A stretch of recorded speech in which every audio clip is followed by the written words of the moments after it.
தமிழக சட்டப்பேரவையில் இன்று உரை நிகழ்த்திய ஆளுநர் டாக்டர் கே. ரோசய்யா, முதலமைச்சர் செல்வி ஜெயலலிதா தலைமையிலான அரசு மேற்கொண்டு வரும் பல்வேறு மக்கள் நலத்திட்டங்கள் குறித்து விரிவாக எடுத்துரைத்து முதலமைச்சர் செல்வி ஜெயலலிதாவுக்கு புகழாரம் சூட்டினார்.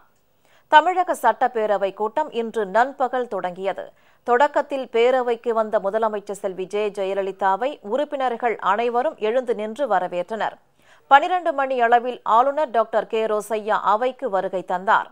அவை மரபுபடி ஆளுநரை சபாநாயகர் திரு தனபால், சட்டப்பேரவை செயலாளர் திரு ஜமாலுதீன் ஆகியோர் அழைத்து வந்து இருக்கையில் அமரச் செய்தனர். இந்த ஆண்டின் முதல் கூட்டம் என்பதால் ஆளுநர் அரசின் திட்டங்களை விவரித்து உரை நிகழ்த்தினார். முதலமைச்சர் செல்வி ஜெயலலிதாவின் தலைமையில் தமிழக அரசு திறம்பட செயல்பட்டு வருவதாக அவர் புகழாரம் சூட்டினார். தொடக்கத்தில் வணக்கம் என தமிழில் கூறி மக்களுக்கும் சட்டப்பேரவை உறுப்பினர்களுக்கும் புத்தாண்டு வாழ்த்துக்களை தெரிவித்து ஆளுநர் பின்னர் அரசின் திட்டங்களை தனது உரையில் விரிவாக எடுத்துக் கூறினார்.